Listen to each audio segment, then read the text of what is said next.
Good morning. Good morning. Now to say, oh, Nyamiadum, no, yeah. I think I'm say, young cry, Brandon. Omo Moshe, Nhyira TV, no. Me sure say by this time, picture na that digital screen, so no. Na, Senior Jude Bellingham. That picture no so na o bleed no saa na Real Madrid enra ema nkofo bleed here enra ejaju anwumre o wiase nyina just because Real Madrid assign for bets o matena fie at the Santiago Bernabeu ama Celta Vigo aba be show o 2-0 ewo efie nti Jude A bleedy, and it is an extension of Nkofo Bria almost so a bleedy because of Real Madrid results. But this is just trivia. Sauba La Liga table no so. Any standings in an answer, but the points gap has opened up. Barca actually Real Madrid move 4 points over the weekend, and it is simply because Barcelona echo all the way to Betis echo share almost by 5-3. Now results in Nyamwa Barcelona winning against Betis in Nyamwa. The number of games a PMO game no and Nyamwa because you got two teams are omu be game mu pa no mu pe goals shepa. But there are few things say who share game ni bi mpo a anase say one share game na eye observations are no pay uba e bi say me ma will realize that is what happened. Say who share a digital platform so this was the Barcelona first 11. Now a human kitchen bi si o Barcelona team nim the edikan. It seems say Hansi Flick is trying as much as possible to give confidence to Gerard Martin. Say left center back no. Onye na against obetimi abo. Nti Abrante consistently have been playing alongside Kubasi at the heart of defense for Barcelona. Odi no to nche Rich. Minim say Eric Garcia a versatile player.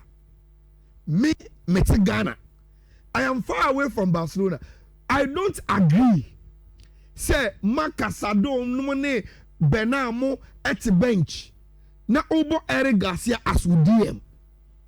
But Hansi Flick say the way Eric Garcia has started season way with Barcelona team no. Ne passion in a home from the team no. He needs to be in his team. Until he keeps playing a brand as Barcelona number 6. Then the biggest tweak. Rich, Barcelona lineup ne ba no. Na Lewandowski to bench. Rafinha to bench. Fermin Lopez to bench. But there was this guy who Tony fi Copenhagen. Radi Baji. I know what lineup in him. So share. Even Mundo Deportivo Mone Catalan media ni nyina no. Omo ehun lineup no mo ye no omo sese no. They put Bad Mom at number 10 and Yamal at the favorite position, a right wing one. But Rich, your starting game, no, that was in the picture. For the first time in Barcelona team, no, Yamal was pushed from the right side to number 10 behind the striker Ferran Torres. Minimum so game no be Lamine number 10 no who say and you bad on. I think say a roller he will need to learn how to play it. He wasn't as effective as Obo right or no. And probably it is because you're familiar with that. And normal. And also number 10 it comes with free roll. Only now pack so baby about the could be na Obo. It wasn't too good a performance from Lamine, but at least it was a new roller. Na Ora, Hansi Flick, or trying to those were the observations in the Barcelona game Ferran Torres got hat-trick. Our game in Barcelona were home and dry. Now, last time Beckham, me say Real Madrid team na Xabi Alonso building no. Me dem who any improvements bia. There seems to be a lot of gap for opponent to play. And so when your team your own so or also the ball better from over bar, they will play. Is it that some of the players in sabotage? No. I think say Subaya Carlo Ancelotti couldn't deal with it. Alonso is struggling to deal with it. Rich and the ball na yebon. Say only coordinated press any intensity. Especially if you meet teams that are so good on the ball, possible now. And it's I don't know who a game in Libya. Betis fun were so comfortable. I said there's no coordinated press. And you want to do Freddy Valverde has lost a lot of energy, passing or bread. Bon to me, personal, which is on one gets to say, or person called more, but on to me. You don't expect Ada Goulet to press. You don't expect Kylian Mbappe to press. You don't expect Vinicius Junior to press. Choban in Kwa as a lone six. Park is so quiet. There are issues in the Real Madrid team. Big issues. Now, I think say a process so how Rich. Almost center backs. Adam Militao Opera no aba into one year sharp. Now say Rudy Gampo Opera no aba on year sharp. Asensio no soon Salah no. And then I can say Real Madrid need right back because Carvajal Opera, Trent Akopra, and right in the game. Omola back community ni aso akwaje red card because Felon Mendy eda supra. And when Frank Garcia the red card, Alvaro Carreras the red card. She said, and no way too messy for team and Real Madrid. Rich, with this attitude, it's no good. Until Enra Chota Vigo, Ekoye or Munioman, na. Rich, if you are saying the petty more than you. When say right after Real Madrid ball game new year, na. Me found my phone, na me so me call X. Me scroll here, na me go to Man City. Rich, this was Man City's post. Yes, shame I did now. And I'm post here. A big night at the Bernabeu awaits. Next match, Real Madrid against City. Santiago Bernabeu, Wednesday. And I'm saying, Ade. Obi obusu enye woman in sunumpo wie. Now we catch and say ni rejan. Asemu. Ade City for Ade Real Madrid no mu hwe yie. Omeko akoto omo. Rich, it was a night to forget for team FN Real Madrid. Now, enye La Liga table no nko na ne o ma asesa kakra. The Premier League table no so ene o ma kaka no kakra. And Eddie and see over the weekend na mintimitras in Embrefie. Rich, Villa for the form echo into the game against Arsenal. Yes, Arsenal is the most informed team in Europe. No doubt about that. This lose, Arsenal was not expected to win every game. But Rich, you say, oh, along the journey, Arsenal, one of the teams that could do that was Villa. Now they've won 5 games in a row in the English Premier League. First half, they say, Oli Watkins, and I'm taking the chances. Commitment Arsenal, therefore. Yes, chances. Commission. No, Oli Watkins, a bugu. Now, Rich, who come about chances now? I think, say, I observed something from the Arsenal structure. Emma Villa for the team, yes, sir. Who's the Arsenal lineup in the Bayern? Oh, yeah, you know, goalkeeper, no back for him, fear because but in Fifino, they were playing Zubimendi number 6, Declan Rice number 8, and Obo Martin Odegaard number 10. Then the front three, Bukayo Saka on the right, no problem. Mikel Merino as the first number 9, no problem. But this time around, Oshe X the form, and then instead the captain Odegaard Abba, he wanted to play two players on the pitch. And he said Odegaard the ball number 10 there. I was as a Ekobo on the left hand side of Arsenal attacking. I think there was a problem with that. So watch Arsenal and Arteta over the years. Rich, the reason why about Trossard, Martinelli, and Moni didn't say, what coach you mama we are aware say Arsenal and Kutabona, even though we are left winger, who was some defensive awareness also Bowechi, never Buami defender. Eza is not that type of player. And it's over Aston Villa realized that say Arsenal ni bona Eza ni defensive awareness and so then is true. And see baby Matikash Edano. He was overloading the left hand side of Arsenal because there were a lot of chances at Ebeto Ha or Mentimian. One of them, Rich, Anna Matikash, and boss our shots now, a taking Villa into the lead. Now, time became a Reno taker. The commentator said something, say, a young Kofo say a fluke, say, anytime Arsenal back on Yam, I was striker. No, Omudi Abranti FM became Moreno Abidjan. And you fluke. The guy is dangerous inside the box, even though on your striker.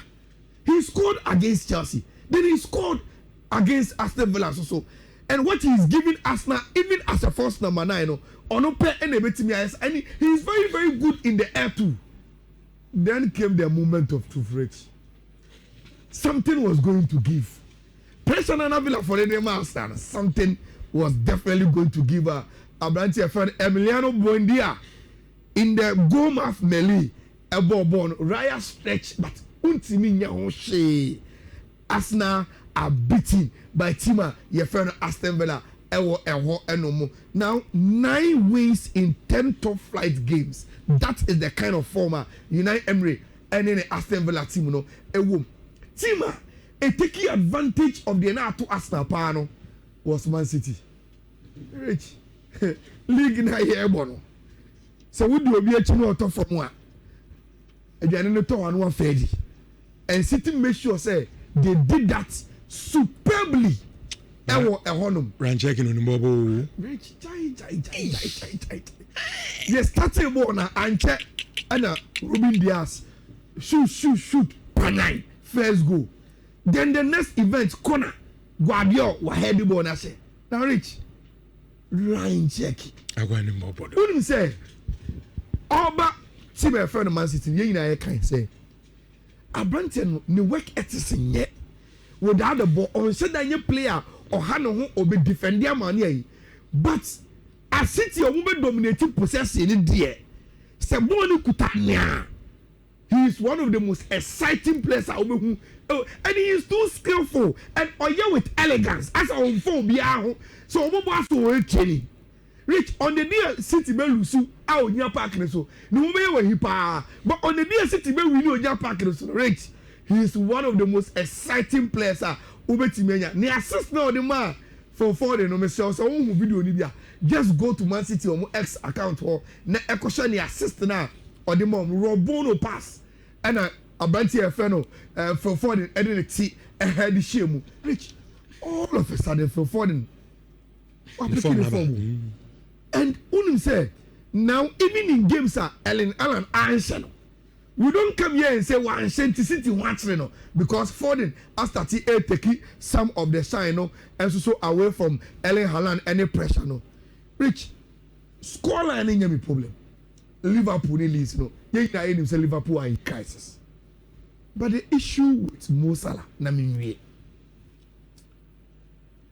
Se obo na asam na okan to fa. O say eya kwakwa say Liverpool coach no. Epese ode ne nsa kire ono Mo Salah so ono no ye problem no. But only coach no enyaje. Na asam okan nyina. Now Rich, I disagree with Salah. We are say, idea doing is to be self-critical. Send someone to toa. So I will tell us no answer. Show yes, who show one kasa won. Edinba. And to say warrior, in someone to two obia. Mostly, the first thing the can say aso bi na yeme. Aso bi mpem asem.